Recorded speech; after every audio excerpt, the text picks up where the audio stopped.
नमस्कार दोस्तों, संस्कृत धारा चैनल में आप सभी का स्वागत है। मैं डॉक्टर नेहा।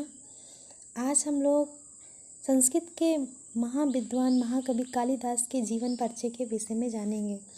कालिदास एक ऐसे व्यक्ति थे जो कि असंभव को भी इन्होंने संभव बना दिया। जो कि इनके बारे में कहा जाता है कि ये एक बहुत मूर्ख व्यक्ति में से थे।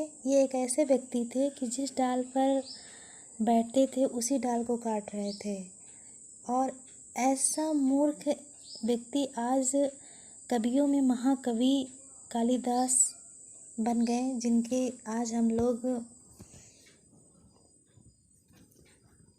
लोगों के लिए ये प्रेरणा स्रोत हैं, एक हम लोगों के लिए मार्गदर्शक हैं। और ये ऐसे संस्कृत के विद्वान महाकवि कालिदास जो कि हमारे देशों में और विदेशों में भी ये पूजे जाते हैं। और इनको संस्कृत का शेक्सपियर भी कहा जाता है। जो अंग्रेजी के शेक्सपियर का सम्मान है, वही हमारे यहाँ संस्कृत में महाकवि कालिदास को भी संस्कृत का शेक्सपियर माना जाता है। कालिदास के बारे में ज़्यादा कुछ तो नहीं वर्णित है, लेकिन फिर भी ये बताया जा सकता है कि कालिदास 9 रत्नों में से एक रत्न है। कालिदास का जन्म ईसा पूर्व प्रथम शताब्दी माना जाता है, जो कि निश्चित नहीं है।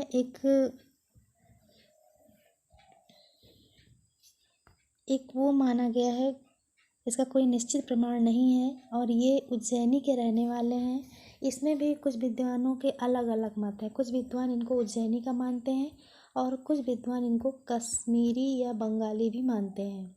इनकी पत्नी का नाम है विद्योत्मा और इनके जो ससुर हैं वो शारदानंद हैं। इनके माता पिता के बारे में नहीं पता है, क्योंकि ऐसा कुछ क्लियर नहीं दिया गया है। और इनके जो मित्र हैं वो लंका के राजा कुमारदास है। और इनके आश्रयदाता हैं चंद्रगुप्त विक्रमादित्य, यानी ये चंद्रगुप्त विक्रमादित्य राजा के राज दरबार में रहते थे। इनका जो गोत्र है वो ब्राह्मण है।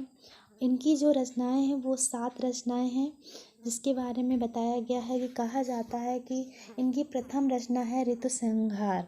देखिए, ऋतुसंहार में इनका इसलिए अंदाज़ा लगाया जाता है कि ऋतुसंहार की जो रचना है वो सही से वर्णित नहीं की गई है, जिसके लिए ये बताया जाता है कि कोई भी चीज़ हम लोग शुरू करते हैं तो शुरुआत में कुछ ना कुछ कमी रह ही जाती है। इसीलिए माना जाता है कि ऋतुसंहार इनकी प्रथम रचना होगी। और ऋतुसंहार एक गीत काव्य है। उसके बाद है कुमार संभवम, जो कि महाकाव्य है। मालविकाग्निमित्रम, जो कि नाटक है। विक्रमोर्वशीयम, जो कि त्रोटक है और इसको नाटक के अंतर्गत भी रखा गया है। अभिज्ञान शाकुंतलम इनका विश्व प्रसिद्ध नाटक है, जिसकी वजह से इन्हें देश में भी और विदेशों में भी इनको सम्मान मिला। और इस अभिज्ञान शाकुंतला नाटक के द्वारा ही इन्होंने प्रसिद्धि को प्राप्त किया, जो कि माना जाता है कि इनका अंतिम नाटक है। मेघदूत, जो कि खंड काव्य है, इसे गीत काव्य भी कहा जाता है। और जो कि मंदाक्रांता छंद में लिखा गया है। रघुवंशम महाकाव्य है। इसका मतलब है कि इनके 2 महाकाव्य हैं, यानी कि कुमार संभव, रघुवंशम 2 महाकाव्य हैं और 2 गीत काव्य हैं, जिसमें से मेघदूत एक खंड काव्य है और गीत काव्य है और ऋतुसंहारम गीत काव्य है। इसका मतलब इनके 2 गीत काव्य हैं, 2 महाकाव्य हैं और 3 नाटक हैं, जिसमें से विक्रमोर्वशीयम को त्रोटक भी कहा गया है। मालविकाग्निमित्रम नाटक है। अभिज्ञान शाकुंतलम भी नाटक है। ये जो उपासक थे, इन्होंने भगवान शिव की उपासना की थी। इनका जो प्रिय छंद है वो उपजाति है, अनुष्टुप छंद है। इनका जो अलंकार है वो उपमा अलंकार है। उपमा के ही ये कालिदास कहे गए हैं, यानी उपमा से ही इनको प्रसिद्धि मिली है। और इनको उपमा सम्राट भी कहा गया है। इनकी जो रीति है वो वैदर्भी रीति है। इनका जो गुण है वो प्रसाद गुण है। इनका जो रस है वो श्रृंगार रस है। और कालिदास की अन्य कृतियाँ भी हैं, लेकिन उसके बारे में कोई विशेष प्रमाण नहीं है। एक अंदाज़ा लगाया जा सकता है कि इनकी अन्य कृतियाँ भी हैं, जिसमें से काली स्तोत्र माना गया है, जो कि कोई लिखित प्रमाण नहीं है, एक अंदाज़ा ही लगाया जा सकता है। गंगनाष्टक है और श्रुतबोध है और ज्योति विदा भरण है और राक्षस काव्य है। इनका जो अभिज्ञान शकुंतला नाटक है वो विश्व प्रसिद्ध नाटक है, जिसके बारे में थोड़ा सा हम लोग आज जान लेते हैं। अभिज्ञान शकुंतला नाटक है, इसमें कुल 7 अंक हैं। इसका मुख्य रस जो है रस है श्रृंगार रस। इसका जो मुख्य रस है वो श्रृंगार रस है और उस श्रृंगार रस में इन्होंने भरपूर प्रयास किया है। इस अभिज्ञान शकुंतला के जो नायक हैं वो दुष्यंत हैं, जो कि धीरोदात्त नायक हैं। नायिका जो शकुंतला है वो मुग्धा नायिका है, जो कि स्वकीय नायिका है। आधार ग्रंथ है इनका महाभारत, यानी कि जो इस नाटक को इन्होंने जो रचना की है, इसमें जो आधार माना है इन्होंने महाभारत के आदि पर्व को माना गया। यानी महाभारत में 18 पर्व हैं, उसमें से एक आदि पर्व है जिसमें से 68 से 74 अध्यायों में से इन्होंने इसका आधार माना है। और इसकी जो अभिज्ञान शकुंतला की जो रीति है वो वैदर्भी रीति है और जो गुण है वो माधुर और प्रसाद है और इनकी जो वृत्ति है वो कौशिकी है। और अभिज्ञान शकुंतला में कुल श्लोक जो हैं वो 196 हैं। प्रथम अंक में इन्होंने 34 श्लोकों का वर्णन किया है। द्वितीय अंक में इन्होंने 18 श्लोक लिखा है और तृतीय में 24 श्लोक।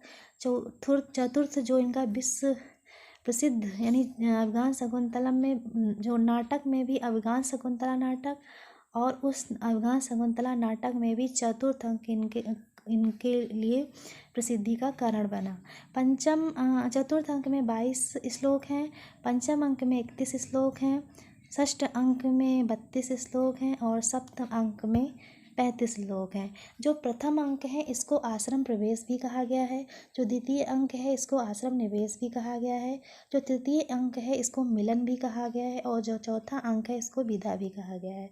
पाँचवां अंक जो है इनका प्रत्याख्यान भी है और षष्ठ अंक जो है इनका पश्चाताप है। सप्तम अंक में इन्होंने पुनर्मिलन का वर्णन किया है और कुल जो छंद है वो 24 छंदों में इन्होंने अभिज्ञान शकुंतला में 24 छंदों का प्रयोग किया है, जिसमें सर्वाधिक आर्या छंद है जो कि 39 संख्या है और उसके बाद बसंतिलका है जो कि 30 है। सर्वाधिक इन्होंने जो अलंकार का प्रयोग किया गया है वो उपमा है। प्रथम 4 अंक भोग भूमि है, पंच षष्ठ में दंड भूमि है, अंतिम सप्त में सिद्धि भूमि है। और बताया गया है कि अभिज्ञान शकुंतला का अगर हम व्याकरण में इसका वो करना चाह रहे हैं तो ये इस शब्द से बना है, अभिज्ञायते अनेन इति अभिज्ञानम।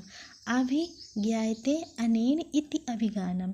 अभि उपसर्ग ज्ञा उपसर्ग अभि उपसर्ग ज्ञा धातु लुट प्रत्यय से अभिज्ञानम शब्द बना है। ग्रंथ का प्रारंभ जो हुआ है वो नांदी पाठ से हुआ है और अंत में भरत वाक्य है। इसका जो मंगलाचरण है वो आशीर्वादात्मक मंगलाचरण है, यानी आशीर्वाद दिया गया है। अष्टमूर्ति भगवान शिव की उपासना की गई है। मंगलाचरण जो है वो सगधरा छंद में लिखा गया है। और अभिज्ञान शकुंतला का सर्वप्रथम अंग्रेजी में अनुवाद विलियम जोन्स ने किया था। सर्वप्रथम जो इसका अंग्रेजी में अनुवाद किया गया था वो विलियम जोन्स ने किया था। और क्या नाम है, अभिज्ञान शकुंतला जर्मन भाषा में प्रथम अनुवादक जॉर्ज फोस्टर हैं। शकुंतला नाटक खड़ी बोली गद्य में अनुवाद राजा लक्ष्मण सिंह ने किया था, जो कि 1763 में किया था। और कालिदास नाटक जो था वो सुखांत था। और इस कालिदास के जो ये नाटक है अभिज्ञान शकुंतला, इसके कुछ विभिन्न पात्र हैं जिसके बारे में भी हम लोग जान लेते हैं। इसका जो नायक है वो दुष्यंत है, इसकी जो नायिका है वो शकुंतला है, इसकी जो प्रिय सखी है वो प्रेमवदा अनुसुईया है। माता पिता मेनका विश्वामित्र हैं, इनके जो माता है वो मेनका है जो कि इंद्र की अप्सरा है और विश्वामित्र ऋषि मुनि हैं जिनकी तपस्या भंग करने के लिए मेनका स्वर्ग से धरती पर आई थी। और इनके जो पालित पिता हैं, जो यानी इनका जो लालन पोषण किया था, वो महर्षि कश्यप, इनको कर्ण भी कहा जाता है। दुष्यंत की जो रानियां हैं वो हंसपतिका वसुमती हैं। दुष्यंत का जो पुत्र है वो सरदमन है, जिसे भरत भी कहा गया है, और इसी के नाम पर भारत देश का भी नाम भरत के नाम पर ही भारत देश नाम पड़ा है। इसका जो सेनापति है वो भद्रसेन है। इसका जो पुरोहित है वो सोमरात है। इसका जो विदूषक है माणव्य है, और इसका जो कंचुकी है वो वात्यायन है। इंद्र का जो सारथी है वो मातिल है। दुष्यंत का सारथी जो है सूत है। अंगूठी जो गिरी थी वो सची तीर्थ में गिरी थी। मेनका की सखी है सानुमति। मेरे हिसाब से लगभग मैंने सब कुछ बता दिया है। लगभग मेरे हिसाब से कुछ भी छूटा नहीं है। और अगर आपको अच्छा लगा हो वीडियो तो please like and subscribe. Thank you.